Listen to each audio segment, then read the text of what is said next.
Hello friend, स्वागत है आपको अपने यूट्यूब चैनल गुड्डू सर की क्लासेज में। मैं गुड्डू सर। आज की इस वीडियो में सीखेंगे साइलेंट इंग्लिश वर्ड। कौन सा वर्ड कहाँ पर साइलेंट होता है, आज इस वीडियो में हम लोग जानेंगे। पहला है, यदि W के बाद H आए तो H हमेशा साइलेंट होता है।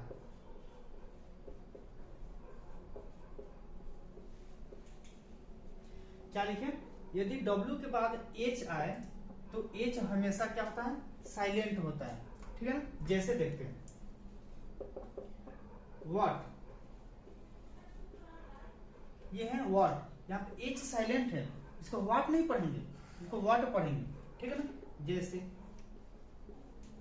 वेयर, यहाँ पर भी H साइलेंट है, इसको वेयर नहीं पढ़ेंगे क्योंकि H साइलेंट है, तो इसको वेयर पढ़ेंगे। विच, इसको विच मत पढ़ेंगे क्योंकि ये H यहाँ पर साइलेंट है, तो विच हो जाएगा। होम, इसको होम नहीं पढ़ेंगे, इसको होम पढ़ेंगे। इसी तरह इसका बहुत सारा एग्जाम्पल हो सकता है। अब दूसरा देखते हैं हम लोग, यदि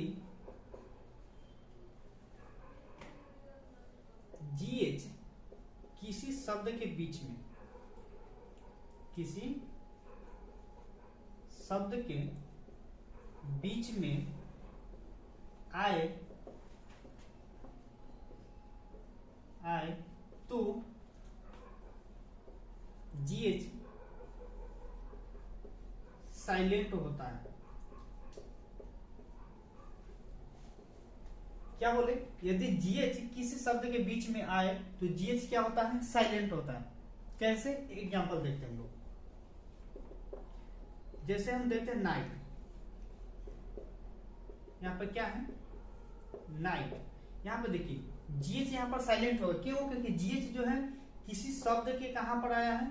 बीच में आया। तो देखिए GH कहां है? किसी शब्द के बीच में है, तो यहां पर नाइट नहीं पढ़ेंगे, नाइट, इसको नाइट नहीं पढ़ेंगे, ये गलत हो जाएगा। यहाँ पर नाइट होगा। क्यों? क्योंकि GH जो है साइलेंट हो गया है। उसी तरह दूसरा एग्जांपल देखेंगे, राइट, यहाँ पर भी जो है GH साइलेंट है क्योंकि इसको राइट पढ़ेंगे। और एग्जांपल देखते हैं, MIGHT, इसको क्या पढ़ेंगे? माइट। उसी तरह इसका बहुत सारा एग्जांपल हो सकता है। More example, might, right, height, site, light, etc.. बहुत सारा एग्जांपल हो सकता है। जैसे फिर से हम एक बार रिपीट करते हैं कि यदि GH किसी शब्द के बीच में आए तो GH क्या होता है? साइलेंट होता है ना? चलिए अब तीसरा देखते हैं हम लोग। तीसरा क्या है? यदि T के बाद URE, क्या बोले? यदि T के बाद URE आए तो T का उच्चारण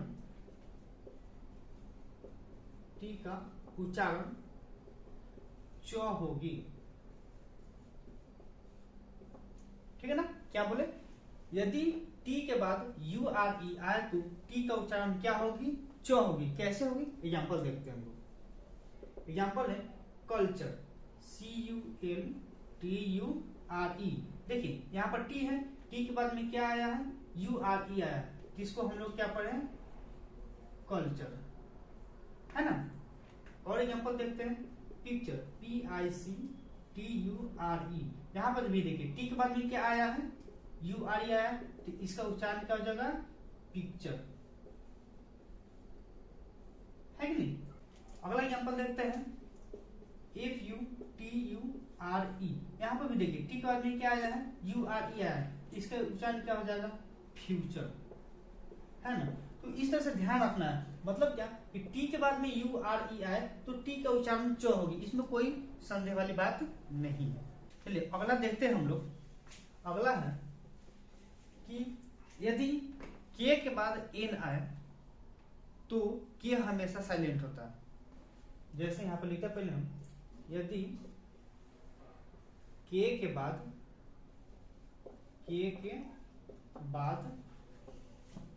एन आए तो के हमेशा साइलेंट होता है, साइलेंट होता है।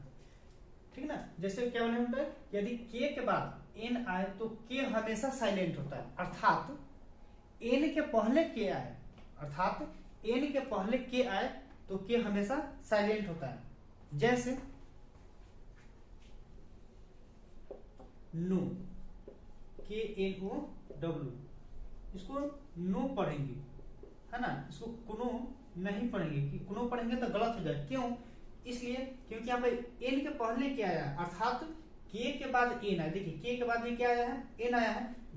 जब के के बाद एन आया है तो क्या लिखे हम यहाँ पर, के हमेशा क्या होता है, साइलेंट होता है। इसको साइलेंट कर दिया गया, हाइड कर दिया गया, छुपा दिया गया, तो इसको सिर्फ नो पढ़ेंगे ना कि कुनो पढ़ेंगे।